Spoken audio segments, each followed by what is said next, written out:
الحمد لله رب العالمين الذي جعلنا من المسلمين والمؤمنين والمحسنين والراكعين والساجدين والمستغفرين والصابرين والشاكرين. أشهد أن لا إله إلا الله وحده لا شريك له وأشهد أن محمدا عبده ورسوله لا نبي بعده. اللهم صل وسلم على هذا النبي الكريم محمد وعلى آله وأصحابه أجمعين. أما بعد فيا عباد الله أوصيكم وإياي بتقوى الله وطاعته لعلكم تفلحون. أعوذ بالله من الشيطان الرجيم. بسم الله الرحمن الرحيم. يسألونك ماذا أحل لهم قل أحل لكم الطيبات وما علمتم من الجوارح مكلبين تعلمونهن مما علمكم الله. Shadaqallahul azim. Puji syukur kita panjatkan kepada Zat yang Maha Ghafur.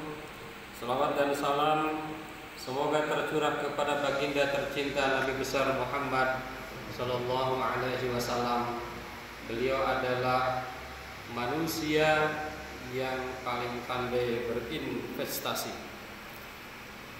Mengawali khutbah ini sebagai khatib mengajak kepada kita semua, marilah kita berlomba-lomba untuk berinvestasi, baik investasi dunia maupun investasi akhirat. Investasi dunia yang targetnya adalah investasi akhirat, sebagaimana yang dicontohkan oleh Nabi Muhammad sallallahu alaihi wasallam. Nabi Muhammad sallallahu alaihi wasallam selama hidupnya di dalam neraca perdagangannya tercatat jumlah hartanya adalah 1217 kilogram emas, 1 triliunan, 2. Tetapi yang lebih mencengangkan lagi, Nabi Muhammad SAW jumlah infaknya lebih dari hartanya itu. Infaknya 1251 kilogram emas.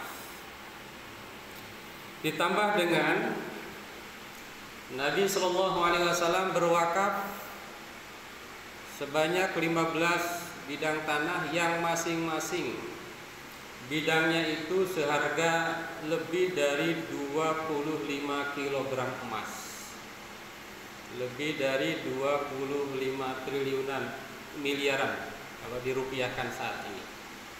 Dan harga emas itu cenderung meskipun saat ini turunnya tidak akan pernah jatuh, nanti akan naik kembali. Tentunya kita tidak akan banyak orang yang mampu seperti Nabi, tidak banyak muslim yang mampu menjadi orang yang hartanya di atas 1 triliun. Tetapi kita sebagai umatnya mudah-mudahan bisa mengikutinya. Jadi seperti apapun kondisi ekonomi kita, ekonomi yang kita punya, harta yang kita punya, sebahagiannya harus juga diinvestasikan untuk kepentingan akhirat. Di dalam keterangan-keterangan zakat misalnya kita hanya 2,5%, jadi tidak terlalu banyak dibanding dengan Rasulullah.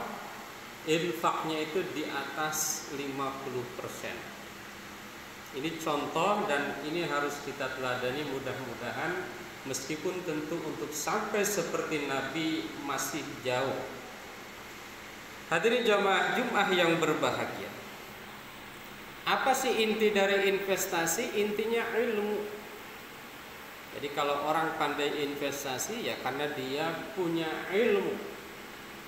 Kenapa seseorang mendapatkan investasi bodong? Karena tidak berilmu. Jadi kuncinya adalah ilmu. Kenapa seseorang bisa investasi akhirat?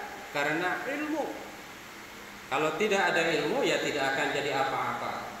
Maka Ibnu Hajar menyatakan bahwa orang awam itu ibadahnya pun hanya akan menjadi kebiasaan. Jadi ibadah sholat itu ya hanya olahraga saja. Tapi orang yang berilmu, kebiasaannya pun menjadi ibadah. Jadi segalanya adalah ilmu. Bahkan lebih dahsyat lagi di dalam ayat yang tadi dibacakan oleh khatib, bahwa kata Allah, menurut firman Allah, jangankan manusia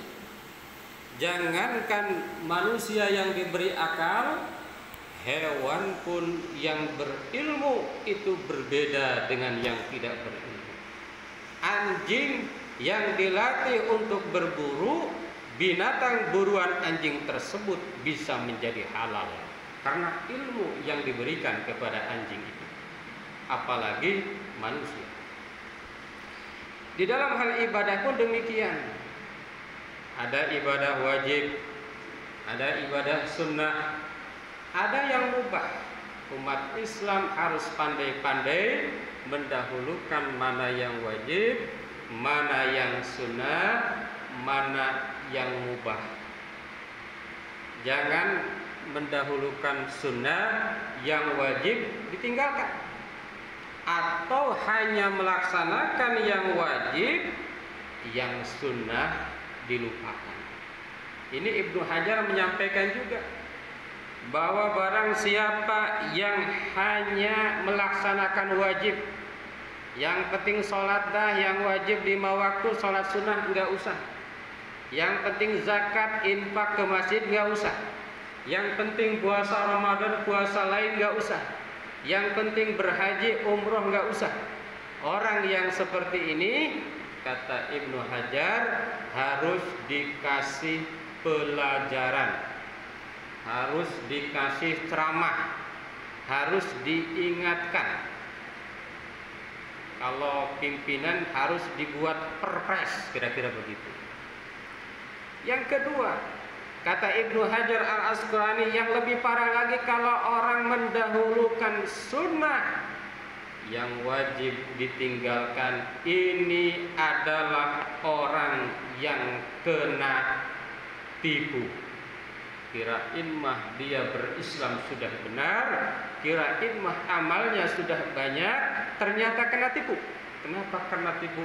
Karena pahala sunnah itu jauh sekali kecilnya dibanding pahala wajib. Yang kedua, kalau pahala wajib ditinggalkan, maka akan mendapatkan dosa, dan itu bagaikan orang yang kena tipu. Hadirin jamaah Jumat yang berbahagia, setiap waktu, setiap saat target kita adalah bagaimana berinvestasi dunia, dan yang paling penting lagi adalah bagaimana berinvestasi akhirat. Mudah-mudahan kita termasuk nanti bersama dengan Rasulullah dan orang-orang soleh di surganya Allah Subhanahu wa taala. Barakallahu li wa lakum fil Qur'anil azim wa nafa'ana wa iyyakum bima fihi minal ayati wadh dzikril hakim. Aqulu qouli hadza astaghfirullahal azim.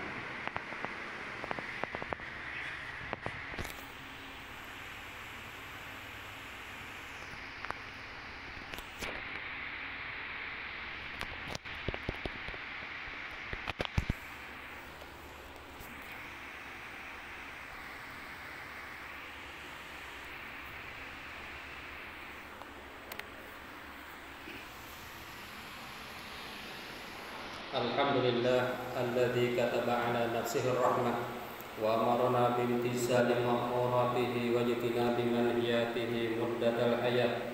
Asyhadu an la ilaha illallah wahdahu la syarika lah wa asyhadu anna Muhammadan abduhu wa rasuluhu ila yaumil qiyamah. Allahumma salli wa sallim ala hadzal nabi al-karim Muhammadin wa ala alihi wa ashabihi ajma'in. Amma ba'du, fa ya ayyuhan nas ittaqullaha haqqa tuqatih wa'lamu anna Allah ta'ala qad wa'ada liman ittaqa bi dukhulil jannah wa tawa'ada liman 'asahu bi dukhuli jahannam ma'wah.